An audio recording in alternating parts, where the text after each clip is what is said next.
Start with the urgent question, Stephen Kinnock.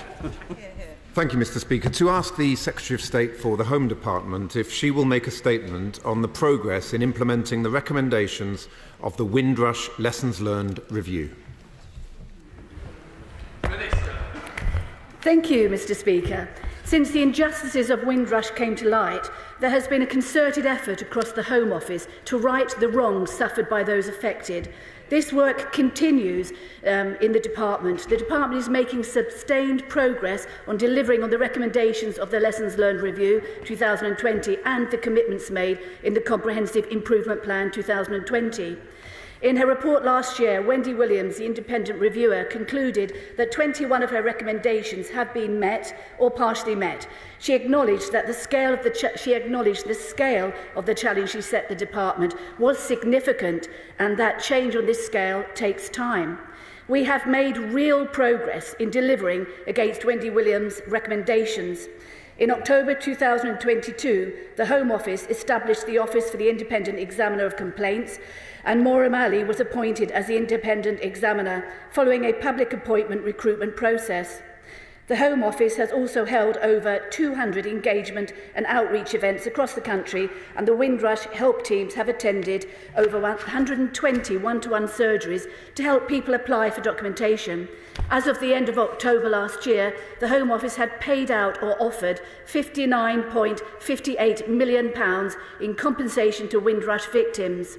In June 2022, the Serving Diverse Communities Acting on Our Values learning package was launched across the Home Office, starting with recommendations 24, Learning for Senior Civil Servants, and 29, Diversity and Inclusion. The learning package for recommendation 6, the history of the UK and its relationship with the rest of the world, has been designed and is undergoing final review prior to implementation. I am pleased that the independent reviewer on Windrush progress concludes there are several areas where very good progress has been made already, but she rightly holds the Home Office to account in areas and on recommendations where sufficient progress has not yet been made. There can be no doubt, she concludes, that the Department has risen to the daunting challenge that she set us. We know, that said, that there is more to do. Many people suffered terrible injustices at the hands of successive governments, and the Department will continue working hard to right the wrongs and to deliver a Home Office worthy of every community served. Stephen Kinnock. Thank you very much, Mr. Speaker. The reality is that this government's treatment of the Windrush generation is surely one of the most shameful episodes in our post-war political history. The Windrush community played a pivotal role in rebuilding Britain. We all owe them a debt of honour and gratitude, but instead consecutive Conservative governments have treated them with utter contempt. Firstly, they were victimised under the hostile environment policy. And then they were let down by a poorly administered compensation scheme, whereby just 1,300 people have been awarded compensation when the government's original estimate said that 15,000 should be eligible. And now it is reported that the government is set to betray the Windrush generation once again by U-turning on its commitment to implement all 30 of the Wendy Williams recommendations in her Lessons Learned report. In September 2021, the former Home Secretary, the Right Honourable Member for Witham, restated her aims to put right the wrongs of this sorry affair. Yet today we find that the government is rowing back on some of these commitments, including the refusal to hand additional powers to the Independent Chief Inspector of Borders and Immigration and the scrapping of the reconciliation and community events. Why is this government so terrified of scrutiny? Their toxic combination of incompetence and indifference is failing the Windrush generation as it is failing the country as a whole. So will the Minister tell me today, given that Wendy Williams is saying that only 8 of the recommendations have been implemented, how many of the Williams recommendations have been implemented and how many is the government ditching based on widely reported media analysis? Why have thousands of the Windrush generation still not received any compensation at all? And on this, the 75th anniversary of the landing of the Windrush, is the Windrush generation being betrayed by this government once again? This government is absolutely not betraying this generation. Successive governments of all colours have failed to step up to the mark, but it is this government that is stepping up. The Windrush generation rightly identified those who were British and had the right to be in this country. This remains separate from many of the narrative issues that have been risen. In relation to leaks, the Honourable Member knows that the government does not comment in relation to leaks. But what I can say is that we have matched the scale of Wendy's challenge with the scale of our ambition and delivery. Wendy acknowledges that our ambition to achieve genuine cultural change requires ongoing reflection, and this is what we are doing. The Home Office keeps HASC updated regularly on the good progress. The statistics bear out the measure of the hard work that is happening. I'm afraid the narrative is simply not quite right. May I remind the House that the number of claims received has been 4,558. The total amount of claims offered is £59.58 million, of which over £51 million has already been paid. Claims with final decisions is 59%, and as a lawyer in my previous profession, that's quite a high number. This government is absolutely committed to righting this injustice. Foster. Well, thank you, Mr. Speaker, and it's worth noting that the Wendy Williams review looked across a catalogue of issues that had affected the Windrush generation. Particularly struck me that, for example, the first case listed in her initial report was from 2009. So it is not just something that's occurred in the last 10 years. But in terms of the commitment to implementing the recommendations of those reviews, it was very clear, certainly from the Honourable Member for Witham, that the government's absolutely committed to putting them all in place, to rebuild confidence of the Windrush generation. Could you reassure me that that commitment still remains and will be taken forward? I suggest the commitment is clear to many to see, but that said, there is clearly more work to be done. What is very refreshing to see is the amount of engagement locally that there have been. The casework reflects that. And the other thing which I'd like to mention is that these things evolve as they should. And there have been a dramatic, Mr. Speaker, a dramatic amount of changes that have been brought in line to make sure that this new system brought in by this government is even more generous than before. There are many new aspects to this. The introduction of the new living costs, for example, allows compensation to be awarded to close family members for losses that were not previously covered under the scheme, and the government is doing more, as it should. The introduction of preliminary payments for close family members allows for part of a compensation payment to be paid earlier in the process.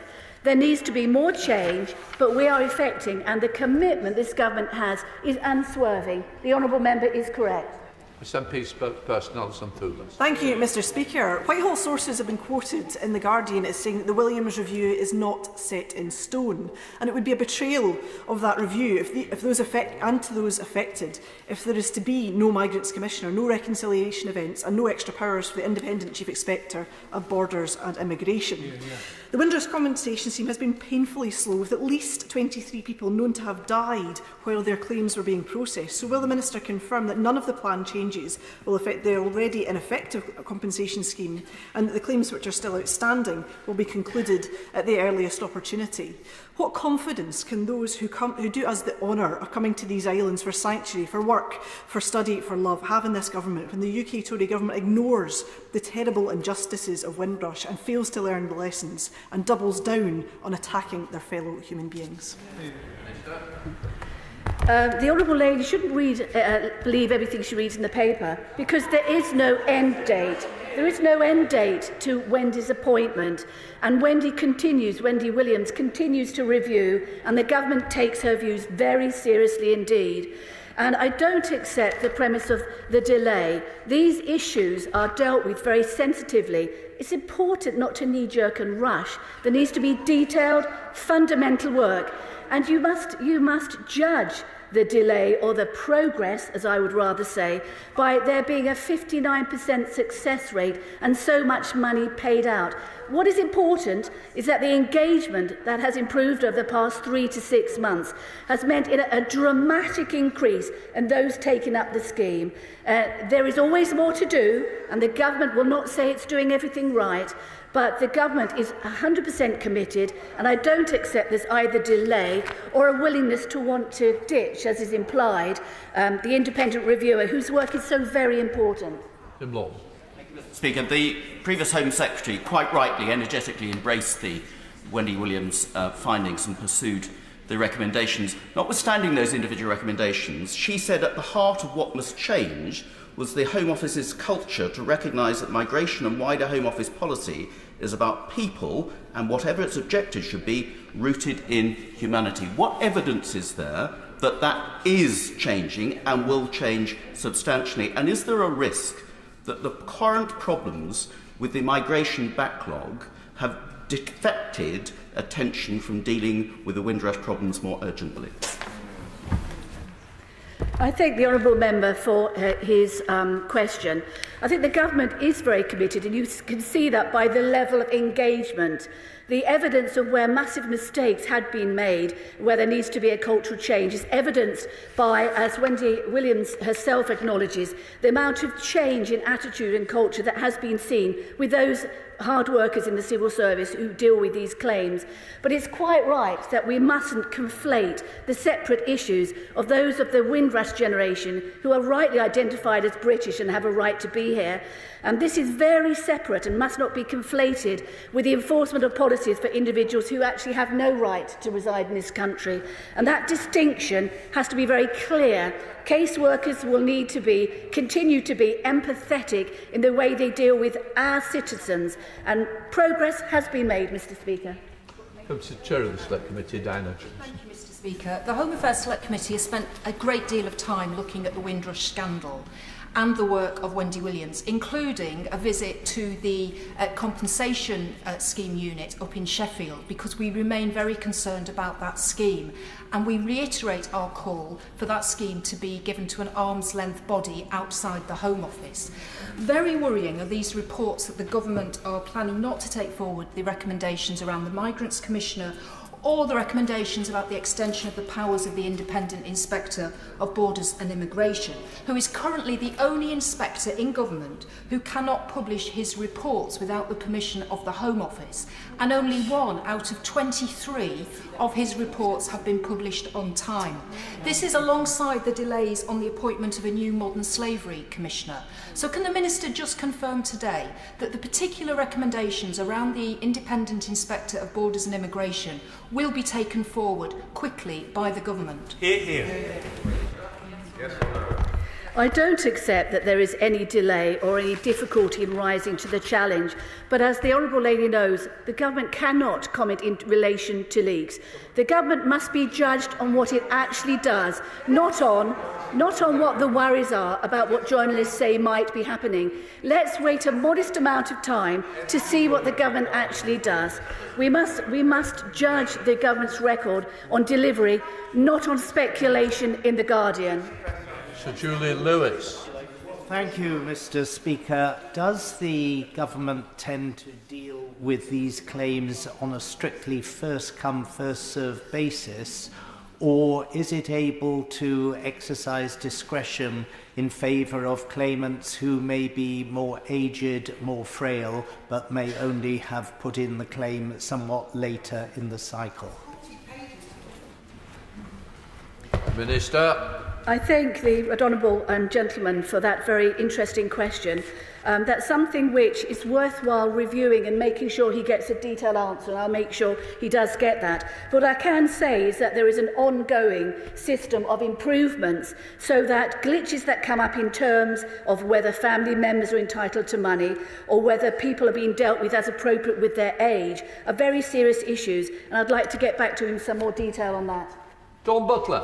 Thank you, Mr. Speaker, and Happy New Year to you. Mr. Speaker, the Minister talks about how refreshing it is to see the engagement of local people. These local people are desperate. Their lives have been stripped away from them. It's not refreshing, it's actually disheartening. And I wonder if the Minister can just confirm whether the Windrush scheme will remain open and whether additional resources will be used, because at the moment there is an 18-month delay. So I'm not quite sure the 59% that she refers to, is it the ones that they've dealt with, or is it the ones that are in the pipeline in the 18-month delay?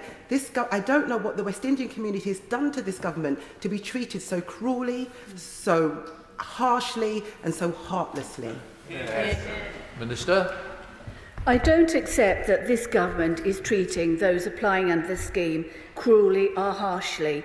To the contrary, this government, whilst it's made mistakes, as have successive governments, is doing all it can. There are various improvements that have raised the minimum payment from £250 to £10,000 an applicant. That is not treating people with disrespect. That is rising to the challenge. Brendan Clark-Smith. Thank you, Mr. Speaker. The Minister mentioned some of the issues that have been faced by the Windrush generation, and I wonder if my right honourable friend could give an update to the House on the work of the cross-governmental working group that has been set up and how that has gone about addressing some of these issues. Minister.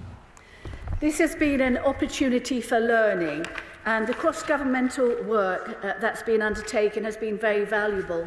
In terms of commitment, again, I just want to reiterate that there has been a change in culture, and Wendy Williams accepts it, that those working within the community and those caseworkers, there's been a massive shift, and that cross-governmental work continues, and it will be continuing in the months ahead. Janet David. Thank you, Mr. Speaker.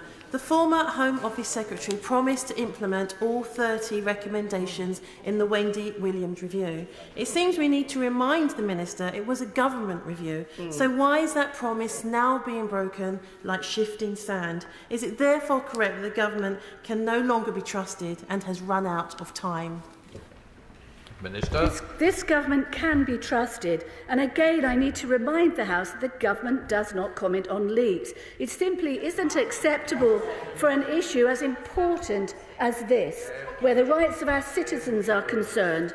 It's simply not good enough that you listen to what's written in The Guardian without judging on the facts.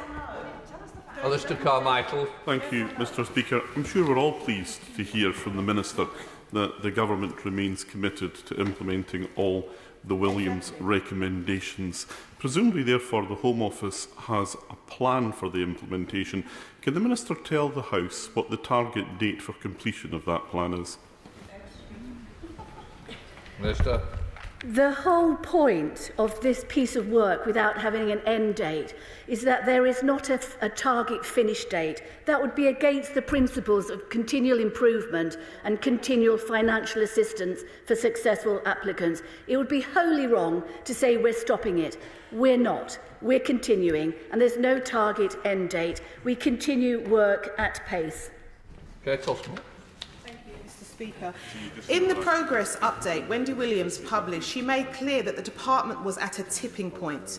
It could either drive forward and achieve lasting cultural changes, or it could abandon any commitment to change. Well, we have our answer. What does the Minister think of Wendy Williams' conclusion that a failure to drive change would mean it's just a matter of time before we face another difficult outcome like the Windrush scandal? Minister. The government greatly respects and takes very seriously what Wendy Williams says. There is no question of abandoning this changing culture. The change has been fundamental within the government across all departments, not just the Home Office, because these issues attach to all departments. The change has been dramatic, and that has been refreshing to see, but there is still more work to be done, which is why Wendy Williams will continue on this most valuable work. Stuart C. MacDonald. Thank you, Mr. Speaker. If the Government is indeed still committed to the recommendations of Wendy Williams, then obviously the Minister can have no problem in coming to the dispatch box to confirm that there will be a Migrants Commissioner. Could you just tell us when we can expect the Migrants Commissioner to appear and to be appointed? Minister. That's an issue which I'll have to write back to you in relation to the timings. But I can reassure you, there is a huge commitment here. And let nobody be under any misapprehension that this government doesn't take this seriously. The issues along the way will be addressed, and I am pleased with the progress we've made. But as I say again, there is more work to be done. This is not a case for harping. This is a case of looking at how we can best help people in the future. All that handled. Thank you, Mr. Speaker. Before Christmas, I asked the Home Office how many of my constituents in Erdington had applied to the Windrush compensation scheme. Shamefully, the way the government records application means they can't tell me. And now we hear that ministers are abandoning most of the recommendations of the Windrush review. So can the minister tell me, a child of the Windrush generation, why the government is intent on pretending that the Windrush scandal is now behind us? Minister. The Honourable Lady should be reminded of what I said a little while ago, is that the government is not finishing a project, not having an end date. The government is continuing to work on, and is certainly not abandoning people who are part of our community and as British as everyone here. The number of claims received by the scheme was 4,558, so there is statistical analysis and proper knowledge of what's happening with the scheme. But I do welcome the Honourable Lady's input, and I would meet at any time with her or the Minister that holds the brief to discuss that further, and I am very grateful for her question. Imran Hussain. Thank you, Mr. Speaker. 5 years on from the outrage of the Windrush scandal and the hostile environment, these reports of scrapped commitments and the cases of so many of my constituents who are still harassed and persecuted by this Home Office make it absolutely clear, Mr. Speaker, that this government never had any intention of cleaning up this hostile environment towards migrants and minorities in this country. So at the very least, will the Minister accept that the reality is the Windrush generation, migrants and minorities have lost all confidence in this Home Office and this government? Minister. The honourable member, in my respectful suggestion, is mistaken there. I have been a junior minister in the Home Office for just a few months now. I have not witnessed that hostile environment, he says. What I have witnessed, mistakes have been made historically. What I have witnessed is people working together, civil servants working together to put this wrong right. And I will continue to work really hard to make sure we continue that each and every member of our country, every citizen, is treated with fairness in the same way. Janet Chuck. Mr. Speaker, human rights are universal, and no class of person present in this country should be exempted from human rights protection, regardless of whether or not they are a British citizen. In our 11th report on Black people, racism and human rights, the Joint Committee on Human Rights said that we expected the government to fulfil its promises to implement the recommendations of Wendy Williams' Lessons Learned review as a matter of urgency. Now, that was more than 2 years ago.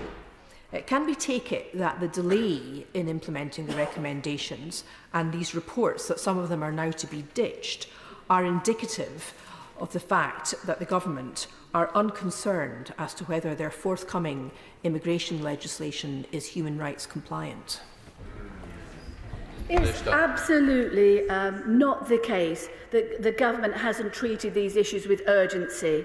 But when you deal with serious issues, you have to have a rapid but a detailed, reliable response. You can't just rush ahead with something that won't work. This is about a large transformational programme of the Home Office and the way it's dealt with people historically in an unacceptable way in the past.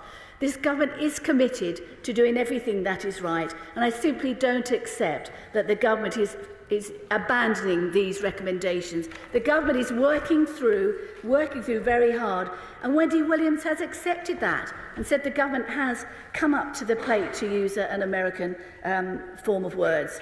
There will be more work done, but the commitment is already there. Ariel Clark.